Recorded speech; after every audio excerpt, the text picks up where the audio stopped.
ನಮಸ್ತಸ್ತೆ ನಮೋ ನಮಃ. ಜಯ ಜಯ ಜಯ ಜಯ ಜಯ ಜಯ.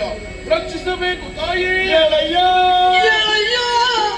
ಸುರಬಾಲಗೋಳು ಗುಂಡುವನೆಗೆ ಯಾಕೆ ಮಗನೇ? ಘೋಳ ಮಹಿಷ ನಿಮ್ಮನು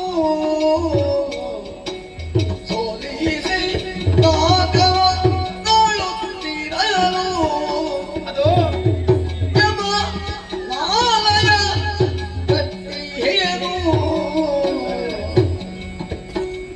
ಏಳಯ್ಯ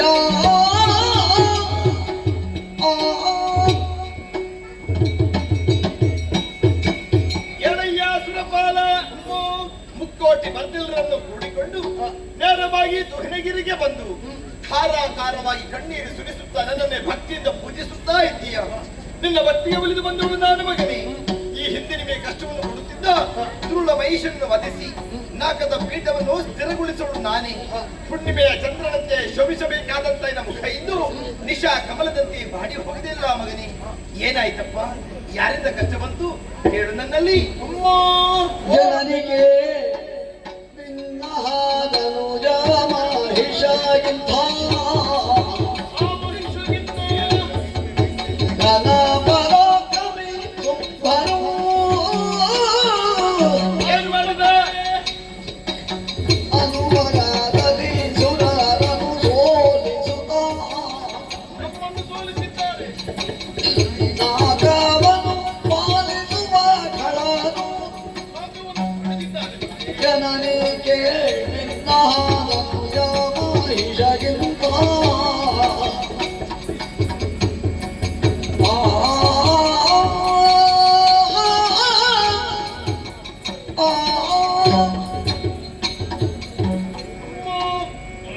ಧನುದೇವಿಯ ಮಕ್ಕಳಾದಂತಹ ಶುಂಭನಿ ಶುಂಭ ನಮ್ಮ ನಾಕಲೋಕಕ್ಕೆ ದಾಳಿ ಮಾಡಿ ಸಮರದ ಮೂಲಕ ನಮ್ಮೆಲ್ಲರನ್ನು ಸ್ಮರಿಸಿ ಆಕದ ಪೀಠವನ್ನು ವಶಪಡಿಸಿಕೊಂಡಿದ್ದಾರೆ ತಾಯಿ.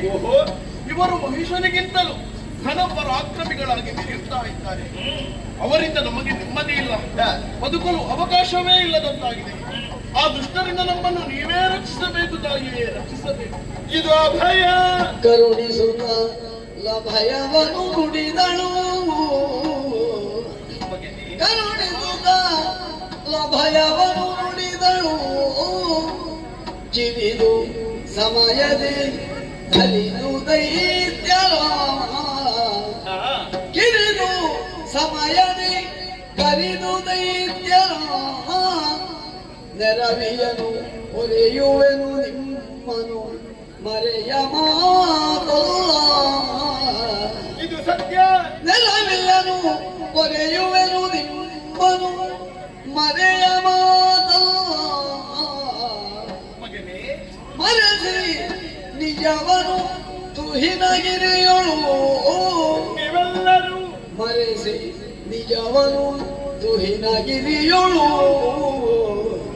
ಇರುದ ನೋಡುವದನ್ನ ಲೀಲೆಯ ಇರುದ ನೋಡುವದನ್ನ ಲೀಲೆಯ ಹರುಷದೊಳಗೆಂದೆರುದ ತ್ರಿದಶರಿಗರು ಹಿ ಶ್ರೀದೇವಿ ಶ್ರೀದೇವಿ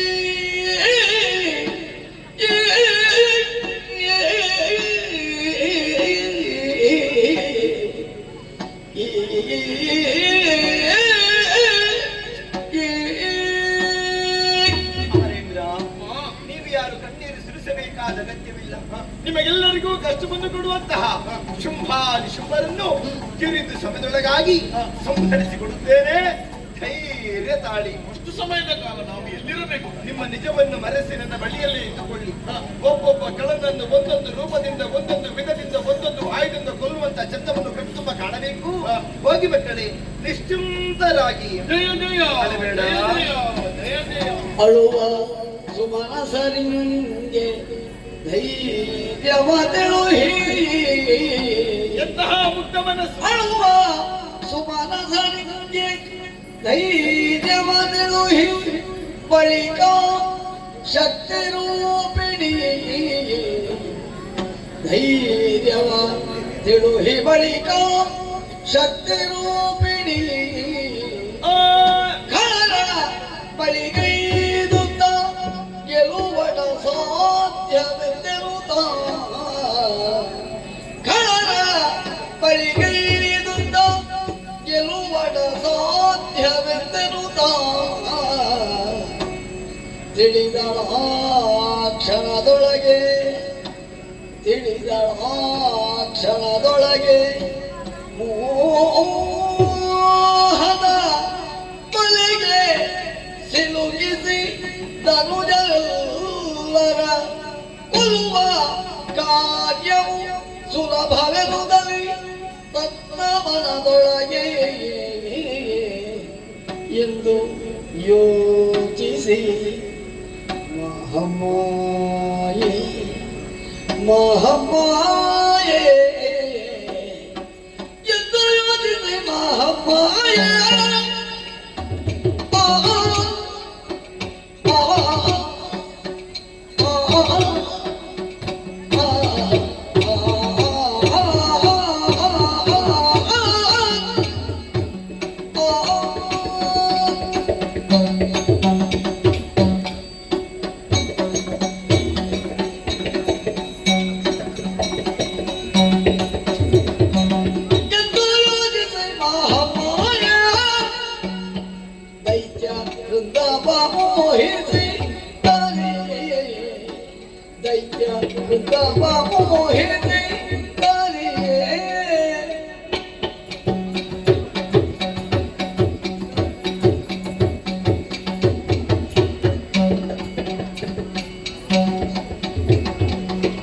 ಸುಂದರ ತಾಳೆ ನಂದು ಕೌಶಿಕೆಯಾಗಿ ಅಂದು ಕೌಶಿಕೆಯಾಗಿ ಸುಂದರ ತಾಳೆ ನಂದು ಕೌಶಿಕೆಯಾಗಿ ಅಂದು ಕೌಶಿಕೆಯಾಗಿ ಇದ್ದಳು ನೆನೆವಾಗ ಪವನದೊಳಂದು ನಿಂದಳು ನೆನೆವಾಗ ಪವನದೊಳಂದು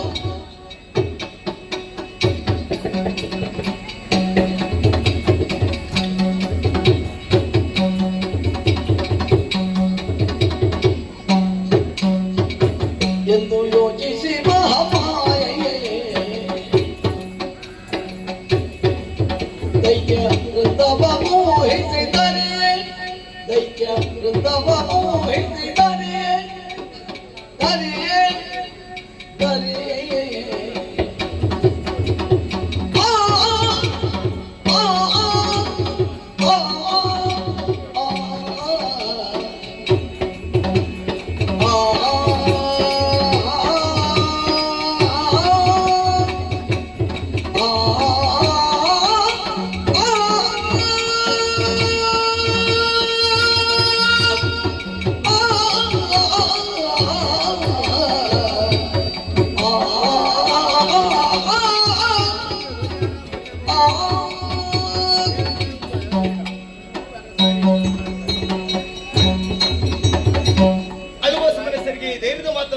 ಕಳುಹಿದ್ದಾಯಿತು. ಧನುಜರನ್ನು ದಮನಿಸುವ ಮೂಲಕ ಧರ್ಮವನ್ನು ಉದ್ಧರಿಸಬೇಕಾದ್ದು ನನ್ನ ಕರ್ತವ್ಯವೇ ಸರಿ. ದೈತ್ಯರನ್ನು ಕೊಲ್ಲುವುದಕ್ಕೆ ನನಗೇನು ಕಷ್ಟ ಎಂಬುದಿಲ್ಲ.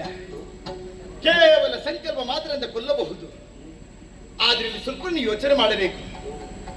ಜಗನ್ಮಾತಾಂತರ ನೀ ಯೋಚಿಸುವಂತಹ ಪ್ರಮೇಯ ಒಂದು ಒದಗಿ ಬಂತಲ್ಲ, ಇಷ್ಟಕ್ಕೆಲ್ಲ ಯಾರು ಕಾರಣರು?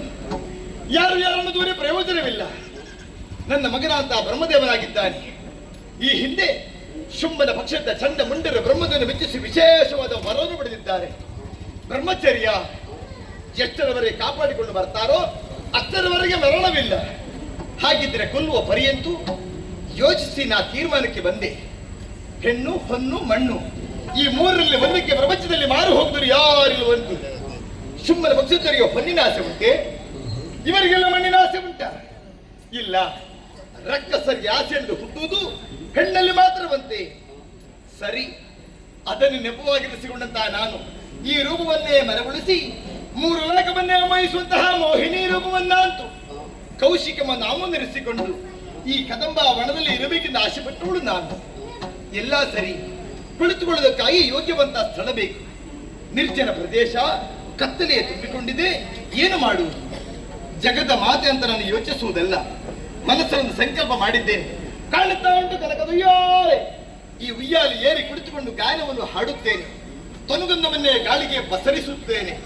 ಕಳ್ಳರು ಮೃಗಬೇಟೆಗೆಂದು ಬರುವಂತಹ ಸಂದರ್ಭದಲ್ಲಿ ಪರಿಮಳವನ್ನು ಆಕ್ರಮಿಸಿ ಯಾರು ಎಂಬುದಾಗಿ ಹುಡುಕಿಕೊಂಡು ಬರ್ತಾರೆ.